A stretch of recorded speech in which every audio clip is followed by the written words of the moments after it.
بلخ ولایت ته د ازبکستان یو پلاوي سفر. د بلخ ولایت د مطبوعاتي دفتر د خبرپاڼې پر بنسټ د دې هیواد پلاوي او د بلخ سیمه ییزو مسؤلینو په دې لیدنه کې په بېلابېلو برخو کې د دوه اړخیزو اړیکو او د لا ډېرو همکاریو پر پیاوړتیا یې خبرې اترې کړې دي.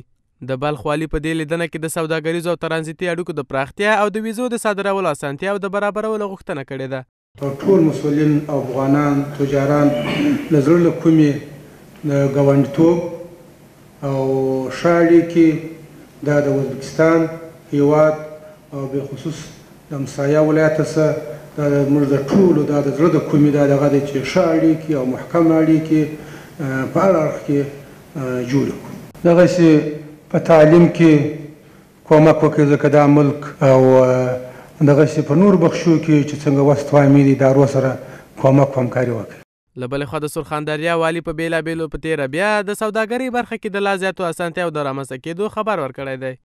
ورته مهال د افغانستان لپاره د ازبکستان ځانګړي استازي عصمت الله ارګاشوف په دې لیدنه کې د دواړو هیوادونو ترمنځ د لا ډېرو اړیکو پر پراختیا ټینګار کړی او سوداګرو ته د ویزو برخه کې د اسانتیاو د برابرېدو خبره کړې ده. در طول قرنها ما با همدیگر زندگی می‌کردیم. انشاءالله در آینده هم روابط ما روابط همیشه بسنجوار روابط برادرانه میباشد و باز هم ما میگیم که ازبکستان همیشه بهترین همسایه افغانستان میباشد در آینده. یو شمېر اقتصادي کارپوهان هم د افغانستان او ګاونډیو هیوادونو ترمنځ په بېلابېلو برخو کې د اړیکو پراختیا د هیواد په ګټه بولي. ازبکستان در قسمت ترانزیت خط ریل افغانستان که بخواهد به شبکه منطقه وصل شود نیز باید از طریق ازبکستان وصل گردد. بنابراین داشتن یک رابطه ترانزیتی و اقتصادی و تجارتی با ازبکستان به نفع افغانستان میتواند باشد. روابط افغانستان با ازبکستان از یک جهت میتونه در بخش واردات و صادرات از موثریت خوب برخوردار باشه.